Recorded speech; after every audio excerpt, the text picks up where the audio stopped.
On dirait qu'il ne se passe plus une semaine sans qu'on parle d'un accusé qui est déclaré non criminellement responsable pour cause de troubles mentaux. On pense bien sûr à Pierre Saint-Amand, vous savez, le chauffeur d'autobus qui a tué des enfants en fonçant dans une garderie. Il y a aussi Fabio Puglisi qui a tué sa mère, sa voisine. Et il y a 2 ans, la sergente de la SQ, Maureen Brault, qui a été assassinée par un homme qui avait été jugé non criminellement responsable à répétition. Alors, comment est-ce qu'on prend ces décisions-là? On démystifie tout ça avec la présidente de la Commission d'examen des troubles mentaux, Marie-Ève Cornet-Robichaud. Bonjour. Bonjour, Mme Richer. Alors, d'abord, pour le bénéfice de tout le monde qui ne sait pas ce que c'est que la commission, la CETM, qu'est-ce que c'est son rôle? Oui. Alors, la Commission d'examen des troubles mentaux, d'abord, est un tribunal administratif spécialisé qui est constitué en vertu du Code criminel. Donc, il existe une commission d'examen des troubles mentaux dans chacune des provinces du Canada. Et on tire la compétence de chaque verdict de non-responsabilité criminelle ou d'inaptitude à subir son procès qui sont prononcés par les tribunaux judiciaires, donc la Cour supérieure, la Cour du Québec, la Cour municipale. Et une fois qu'un verdict est rendu, alors on est saisi de faire le suivi, en fait, de rendre des décisions sur... D'abord, est-ce que la personne représente un risque important pour la sécurité du public? Et si oui, à ce moment-là, quelle est la décision à rendre pour permettre de protéger la sécurité du public, mais également de répondre aux autres besoins de la personne accusée? On pourra en parler un peu plus. Pour y arriver, justement, à cette décision-là, vous devez évaluer des facteurs, des critères. Alors, quels sont les principaux, là? Oui, en fait... Bien, d'abord, j'aimerais ça revenir à... ça va me permettre de répondre mieux à votre question.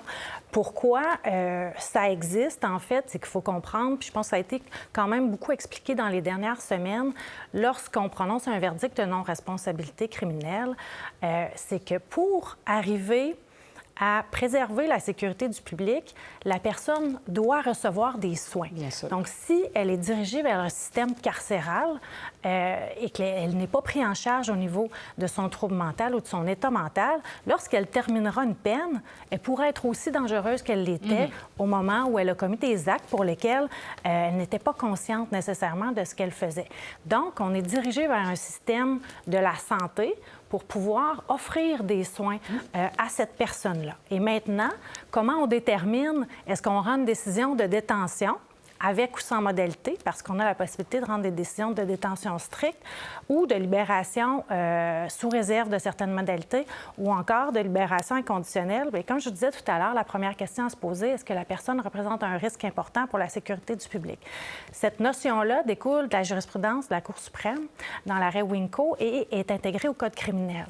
Donc, est-ce que les personnes du public sont à risque de subir un préjudice sérieux, physique ou psychologique, des suites d'une infraction criminelle si la personne n'était pas encadrée, n'avait pas un cadre légal? Alors, à nos audiences, on reçoit l'information, évidemment, des parties. C'est ça. Vous entendez quoi? Des témoins, des psychiatres, je présume? Exactement. Les parties au dossier sont l'hôpital désigné, donc l'hôpital responsable de la personne accusée, accompagnée de son avocat généralement. Les procureurs de la Couronne sont présents également. Et c'est le rôle des parties d'amener la preuve à la commission d'examen. Et nous, on bénéficie de cette preuve-là. On a également l'obligation, si la preuve qui nous est présentée ne nous permet pas de rendre la décision qui est nécessaire dans notre dossier, d'aller chercher, de poser des questions aux parties pour être en mesure d'avoir toute l'information qu'on a besoin. On peut également demander des évaluations supplémentaires si ce n'est pas complet, mais ultimement, on dépend de la preuve qui nous est apportée par les parties. Évidemment. Et là, on évalue les facteurs de risque, les facteurs de protection. On rentre plus dans le niveau psychosocial. Des évaluations de risque qui sont souvent faites par les équipes de criminologues ou les psychiatres qui sont spécialisés là-dedans.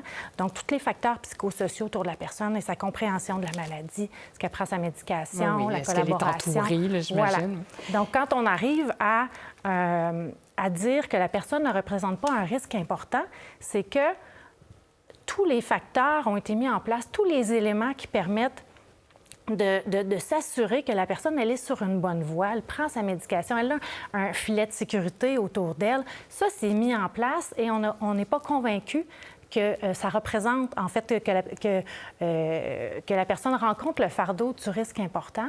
Alors là, on doit la libérer. C'est la jurisprudence et le Code qui nous le prévoit. On doit la libérer inconditionnellement à ce moment-là. Vous avez dit plein de choses intéressantes qui m'amèneraient à plein d'autres questions. Malheureusement, il nous reste à peu près 10 secondes. Alors, je les garderai pour une prochaine entrevue.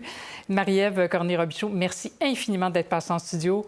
C'est très, très précieux comme collaboration. Merci. Merci beaucoup. Si je peux prendre une seconde bien pour sûr. vous parler du guide de la Commission d'examen des troubles mentaux, il faut aller sur le site Internet du tribunal. Vous laisserez ça négligemment sur le plateau. Absolument. Merci beaucoup. Merci.